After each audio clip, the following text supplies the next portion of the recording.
Bonjour, nous allons corriger l'exercice 5. Alors dans cet exercice, l'objectif c'est de résoudre des équations du second degré. Du second degré à une inconnue. Alors quand on parle d'équations du second degré, ça sous-entend la présence de termes en x carré. Alors autant on voit bien dans l'équation du petit c qu'il y a bien un x carré qui apparaît, mais c'est pas le cas dans les deux premières. Oui, parce que en fait, il faut regarder les formes développées réduites. En tout cas, les formes développées, c'est là où peuvent apparaître les x carrés. Par exemple, dans le cas numéro du petit a, lorsque vous développez le membre de gauche de l'équation, vous allez obtenir 2x fois moins 6x, et ça va donner du moins 12x au carré. Et donc, il y a bien un terme en x carré qui apparaît.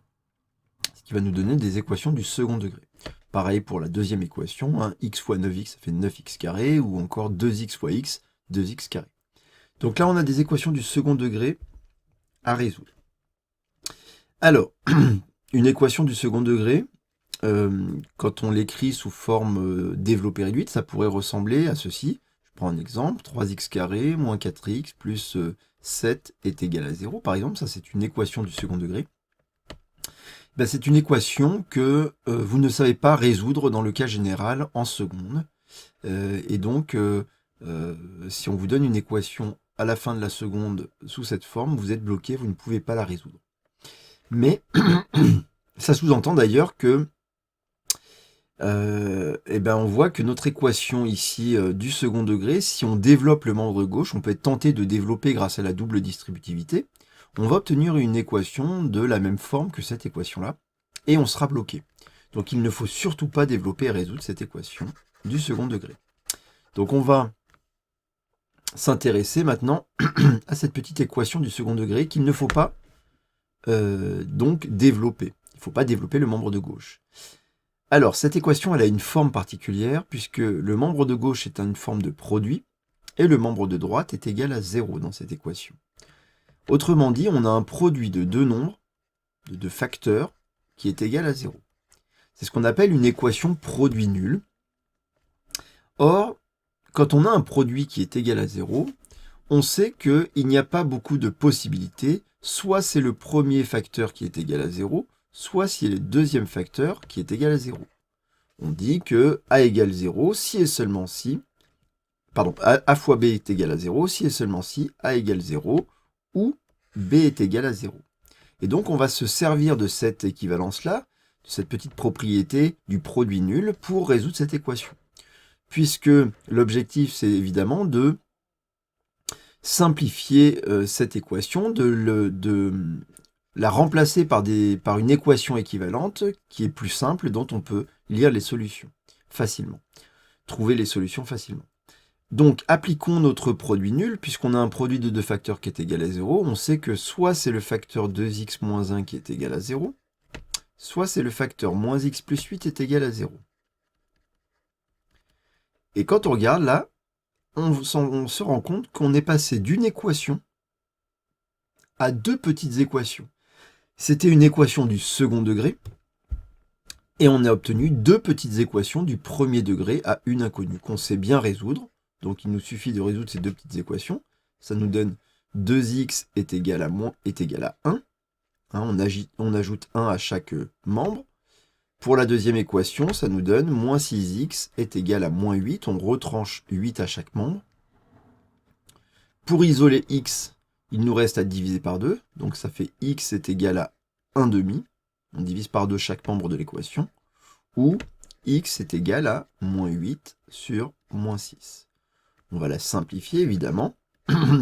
Moins 8 sur moins 6, ça se simplifie. Et ça nous donne, donc on peut diviser, donc déjà, moins 8 sur moins 6, c'est la même chose que 8 sixièmes. Mais 8 sixièmes, comme 8 et 6 sont divisibles par 2, ça nous donne du 4 tiers. Donc là, finalement, cette équivalence nous dit que 2x moins 1 fois moins 6x plus 8 est égal à 0, si et seulement si, ou est équivalent à x est égal à 1 demi, ou x est égal à 4 tiers. Ces deux petites équations, donc pour chacune de ces équations, on a évidemment la solution évidente, triviale, qui est 1 demi, et ici, 4 tiers est évidemment la solution de cette équation-là. Et donc, ça veut dire que mon équation initiale, mon équation de départ, a deux solutions, et donc on écrit grand S est égal à 1 demi 4 tiers. L'ensemble qui est constitué de deux nombres, 1 demi et 4 tiers, ce sont les deux solutions de notre équation du second degré. Bien.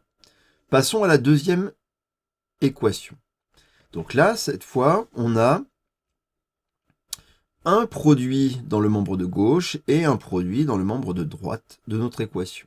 On va être tenté aussi de distribuer, parce qu'on reconnaît ici qu'on peut appliquer la distributivité de la multiplication sur l'addition, donc c'est très tentant de distribuer en appliquant la simple distributivité, mais ce serait une erreur, parce que si on distribue, on va se retrouver, encore une fois, avec des expressions du second degré sous forme développée, et donc une équation du second degré sous forme développée réduite, on ne saura pas la résoudre. L'idée, c'est de se ramener à une équation produit nul, c'est-à-dire une équation de la même forme que le petit a. Donc pour cela, que faire? Eh bien, l'idée, c'est déjà une équation produit nul, on a un membre qui doit être égal à 0, donc il nous faut un des deux membres qui soit égal à 0. Alors si on décide que c'est le membre de droite qui va être égal à 0, ben, ça veut dire qu'il va falloir finalement soustraire tout le membre pour que ça fasse 0. Donc on va soustraire à ce membre-là lui-même, c'est-à-dire 2x facteur de x moins 11. Mais si on le fait dans le membre de droite, pour que ça reste équivalent, et donc que la nouvelle équation ait les mêmes solutions que l'équation initiale, nous avons besoin de soustraire au membre de gauche. Donc ça va nous donner x facteur de 9x plus 1 demi, moins 2x facteur de x moins 11, ça c'est le terme qui apparaît dans le membre de gauche, est égal à 0. Donc ça y est, on a bien le 0 comme membre de droite, mais on n'a pas encore une équation produit, puisque vous avez vu que le membre de gauche n'est pas un produit. C'est une différence de deux termes. Bon, on a une différence, on aimerait avoir un produit. On sait que la méthode, c'est de factoriser l'expression, le membre de gauche. Mais pour factoriser, il nous faut un facteur commun. Est-ce qu'on a un facteur commun? Donc là, on a comme facteur x, et 9x plus 1 demi, ça ce sont les facteurs du premier produit. Et dans le membre de droite, pardon, dans le terme de droite, ou le produit de droite, nous avons trois facteurs, 2, x et x moins 11. En fait, là, on voit bien qu'il y a un facteur en commun qui est petit x, et donc c'est lui notre facteur commun que l'on met en facteur. Donc il nous reste 9x plus 1 demi, moins 2 facteur de x moins 11, tout ça égale à 0. K fois A moins B, donc petit a c'était ce qui était multiplié par le premier facteur dans le premier produit, donc 9x plus 1 demi.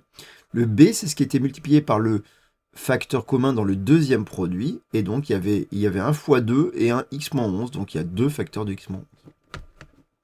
Donc là on a évidemment ici directement un produit nul, une équation produit nul, mais on va quand même simplifier notre grande parenthèse, ce facteur-là. Donc on enlève les petites parenthèses ici, ça fait 9x plus 1 demi. Puis on va distribuer le facteur moins 2 avec de la simple distributivité, donc moins 2 fois x, moins 2x, moins 2 fois moins 11, plus 22, égale à 0. Ça nous donne, en réduisant, 9x moins 2x, ça fait 7x. Et 1 demi plus 22, donc c'est 1 demi plus 44 demi.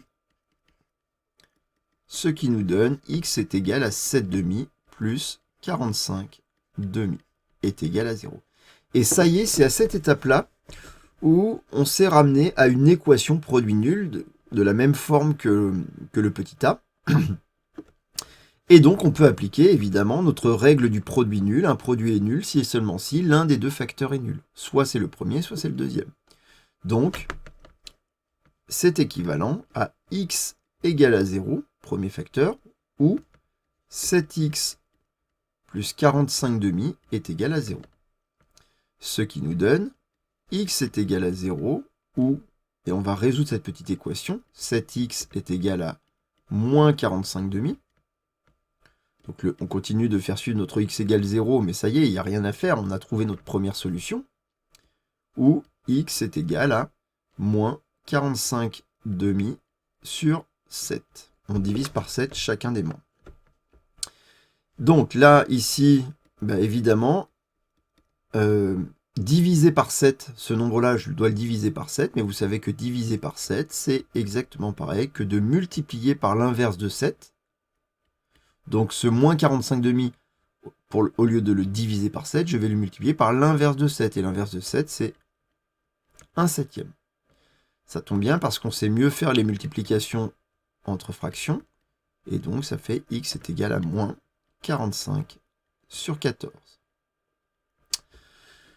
14, c'est égal à 2 fois 7, c'est sa décomposition en facteur premier. Donc ça veut dire que 14 est divisible par 2 et par 7.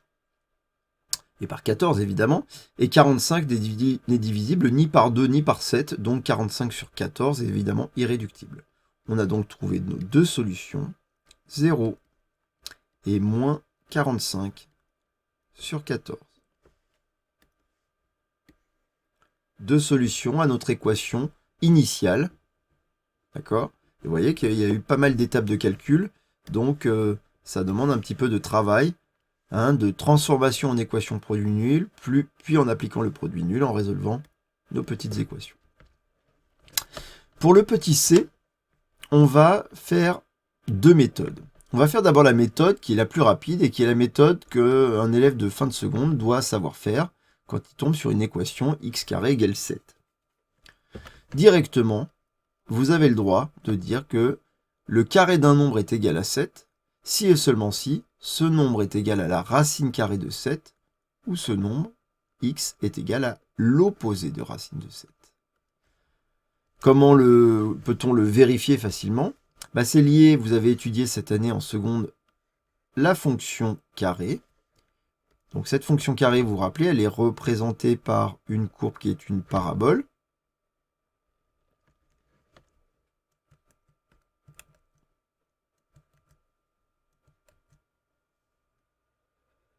Voilà. Et donc, quand on cherche à résoudre x carré égale 7, il faut savoir que les valeurs de x se trouvent sur l'axe des abscisses et les valeurs des carrés, ce sont les images, donc sur l'axe des ordonnées. Quand on dit x carré égale 7, ça sous-entend qu'on part de ce 7-là. C'est une des valeurs de x carré. Et en fait, l'idée, c'est de voir combien y a-t-il de nombres dont le carré est égal à 7, autrement dit, combien 7 a-t-il d'antécédents. Et on voit bien tout de suite graphiquement que 7 a deux antécédents.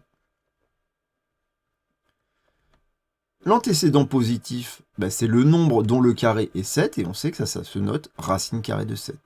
Et par symétrie, évidemment, 7 a aussi un antécédent négatif qui est moins racine carrée de 7. On voit bien qu'il y a ces deux nombres-là dont le carré est égal à 7.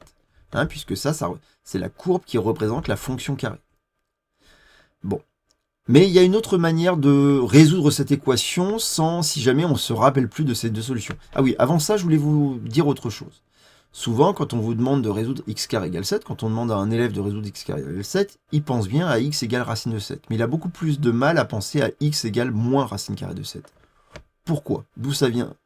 En fait, ça vient, il faut remonter, je pense, à la première fois où vous avez utilisé la racine carrée quand vous étiez au collège. Vous l'avez utilisé surtout avec le théorème de Pythagore. Vous savez, quand vous aviez à calculer par exemple le carré de l'hypoténuse, enfin l'hypoténuse, on vous disait que le carré de l'hypoténuse est égal à la somme des carrés des deux autres côtés. Donc AB au carré plus AC au carré. Imaginez que AB carré plus AC carré, vous aviez les valeurs et vous aviez trouvé que BC au carré est égal à 7. Qu'est-ce que vous racontiez? Vous disiez BC vaut donc racine carrée de 7. Et après, on pouvait taper ça à la calculatrice pour avoir une valeur approchée. Là, BC carré égale 7, c'est exactement x carré égale 7. Et pourquoi est-ce que vous ne parliez que de la valeur positive? Parce que BC, votre inconnu, ne représentait une grandeur, représentait une longueur, une distance. Donc BC était positive. BC, c'était un nombre qui était toujours positif. C'est pour ça que ça ne pouvait pas être égal à moins racine carrée de 7. Mais quand on résout une équation en mathématiques de manière générale, x carré égale 7, sans savoir ce que représente la variable x, quelle grandeur elle peut représenter, on est obligé de penser qu'il y a deux solutions possibles, soit racine de 7, soit moins racine de 7. Maintenant, je vous montre une autre méthode qui serait la méthode beaucoup plus longue, mais qui justifie par le calcul pourquoi c'est bien racine de 7 et moins racine de 7 les solutions. Donc repartons de x carré égale 7, et cette fois on ne regarde plus la courbe, on essaie de résoudre algébriquement cette équation. C'est une équation du second degré. Vous ne savez pas résoudre beaucoup d'équations du second degré en seconde, mais vous savez résoudre les équations produits nuls. Si on pouvait transformer cette équation du second degré en une équation produit nul, eh ben on pourrait résoudre cette équation assez facilement. Alors essayons de la transformer en équation produit nul. Qu'est-ce qu'on fait? On commence par soustraire 7 de chaque côté pour se ramener à un membre de droite qui est égal à 0. Mais l'idée ensuite c'est de factoriser. Alors là, pas de facteur commun entre x carré et 7 là, donc on ne va pas pouvoir factoriser comme ça. En fait, l'objectif c'est de se dire, tiens, là on a une différence, là on a un carré. Or, on sait factoriser les différences de deux carrés, a carré moins b carré. Grâce à la troisième identité remarquable, on sait que a carré moins b carré, c'est a plus b, facteur de a moins b.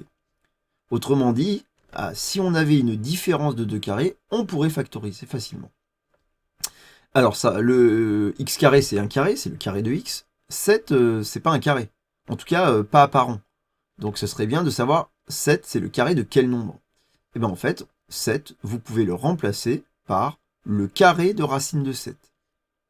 Et oui, puisque le carré et la racine carrée, vous savez que ce sont les opérations réciproques l'une de l'autre, et donc elles se compensent. Racine carrée de 7 au carré, c'est égal à 7, donc inversement, 7, on peut le remplacer par racine carrée de 7 au carré. On obtient donc x carré moins racine de 7 au carré, ce qui est exactement de la forme a carré moins b carré. Donc, on peut factoriser en appliquant notre identité remarquable. Ça nous donne x plus racine carrée de 7, facteur de x moins racine carrée de 7 est égal à 0. Et voilà comment on a transformé x carré égale 7, cette équation, en une équation produit nul, puisqu'on reconnaît ici le produit de deux facteurs égal à 0. On peut appliquer notre règle qui dit que c'est le premier facteur qui est égal à 0, ou bien le second facteur qui est égal à 0.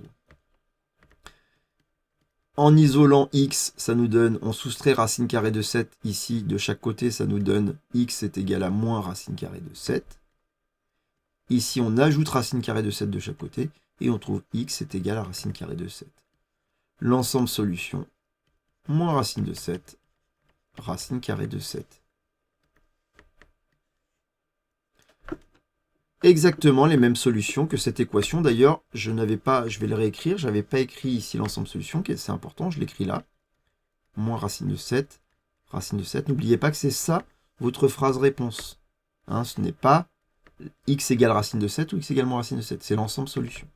Donc on trouve bien évidemment le même ensemble solution. Vous allez me dire que c'est beaucoup plus long de passer par la démarche algébrique, oui, mais ici, il faut avoir quelques connaissances sur la fonction carrée pour ne pas oublier le moins racine de 7. Donc, et c'est souvent, beaucoup d'élèves l'oublient. Donc voilà pour la correction de cet exercice 5 sur les équations du second degré. Au revoir.